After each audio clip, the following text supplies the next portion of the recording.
but we're one hose short of a full set, so we need to take a little trip to the fish shop before we can get started, so let's do that now.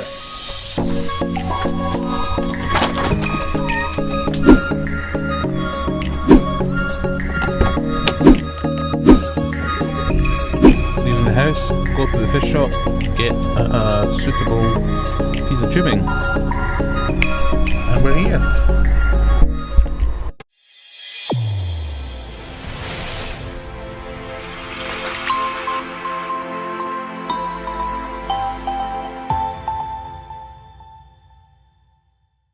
Well folks, today we begin Operation Escape the Big Tank in the fish room so we can move the Fahaka Puffer, who's in this tank over here.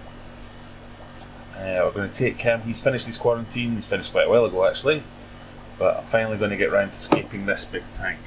What we're going to do is add some sand. I've got two big, like 50 kilos worth of play sand. We're going to clean that sand. We're going to put it in the tank, maybe vice versa, probably vice versa. Do a bit of light scaping, and then move the Fahaka over, and he's going to live with the black ghost knife fish and one of the, well, the only tamati cichlid. So it's going to be a little bit of an oddball tank. What we were thinking of doing was taking the sand, putting it in buckets, taking it outside, rinsing it all out bucket by bucket, and then adding it. I don't know if I can be bothered with that, so what we'll probably do is add the sand directly. The tank will go mega cloudy and all the dust will get kicked up, but my plan is that we can run my FX5 filter, just with a load of sponge and a load of filter floss and stuff in it, and actually clean that up fairly quickly. It's the lazy or the efficient way of doing it. So I've got my FX5 here, but we are one hose short of a full set. Back from the fish shop, we've got the hose that we need. It's this black ribbed stuff. So I've also bought a new set of clamps, which are somewhere, bear with me. New set of clamps, which are these ones which have got the spacer in between, so you can attach them without crushing the end of the hose, which I won't focus on. But yes, so happy now, we can get started at least. So I'm going to go and hook all this up and then we can start adding the sand. But first we can really annoy the dogs by doing this sound.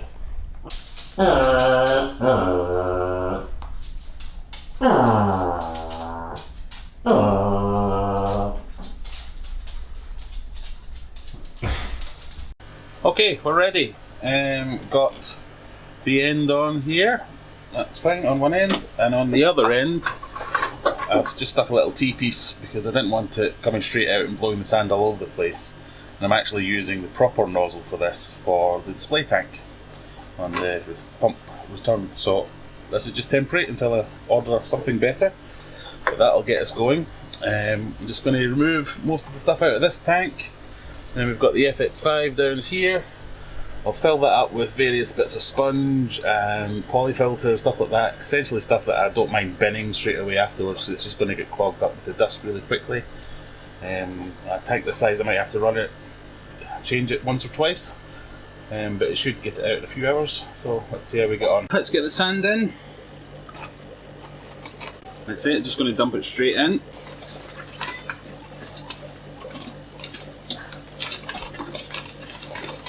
You can see it's getting quite cloudy. Main thing to look out for with play sand is that it's very, very fine, so it compacts quite a lot. So if you're using it in a planted aquarium or anything like that, you don't really want to use a thick bed because it can trap pockets of air, and that's where you get your noxious gas build-up and can cause all kinds of problems. So this isn't going to be used for a planting substrate, it's just going to be a thin covering on the bottom.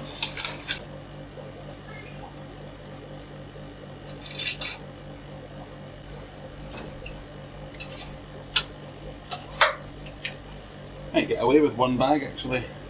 So we'll turn that filter on and get it running. So get that started, that's all fine. So I guess we can have a bit of a time lapse and we'll see it clearing up. Time lapse, another one. Everybody loves a time lapse. Not everyone does. Well, maybe you can't do time lapses very well and that's why. What's talking? Fair point. Well, whatever, do something about it.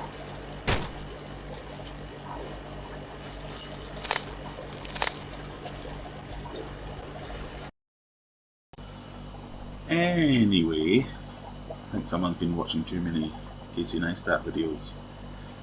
Tank's clear, no time lapse.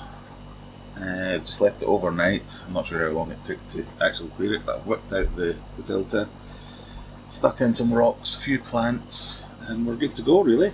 So stocking at the moment is there's a black ghost knifefish, there's a Tomasi cichlid, and there are 3 baby bristlenoses that are just stuck in there to help keep control of the algae. Because I'm kind of wanting this to be a display tank rather than just a stock tank where it was before. Few plants, just Java ferns. Just leaving the sponge filters in for now, but I probably will swap over to that Apex 5 once I get it sorted out. But now I'm just going to use this jug and get the puffer out and get him in.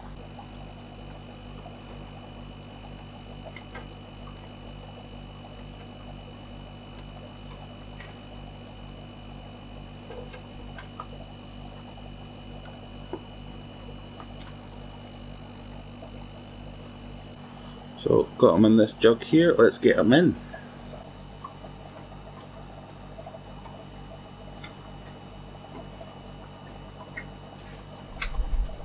So the water should be pretty much identical, and temperature's the same, all the parameters are the same. So let's let them out slowly.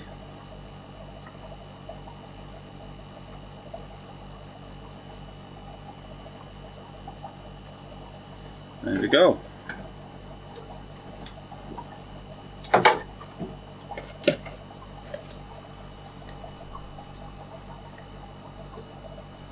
So you'll probably want a little while to get used to surroundings.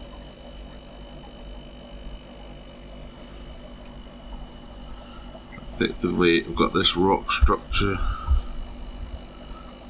over here with the sponge filters behind. There's a black ghost knifefish tail that you can see. A couple of bits of wood, a couple of pots to hide in, some more wood, some more plants. Just thinking that there's areas there that if the fish get upset or frightened, they can swim in behind and break up some lines of sight even. Yeah, let's see if we can. So he looks a bit stressed at the minute.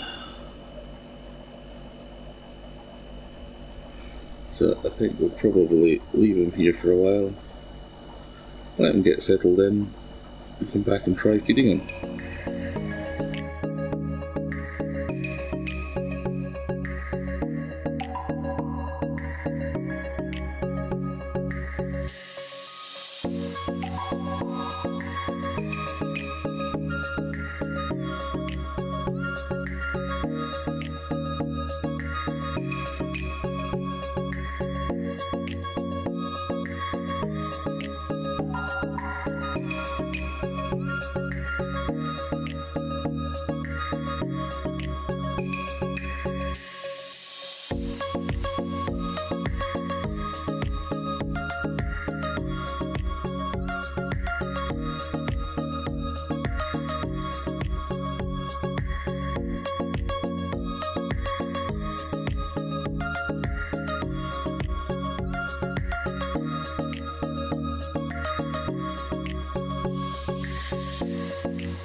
Thanks for watching everyone, I hope you found some of that useful.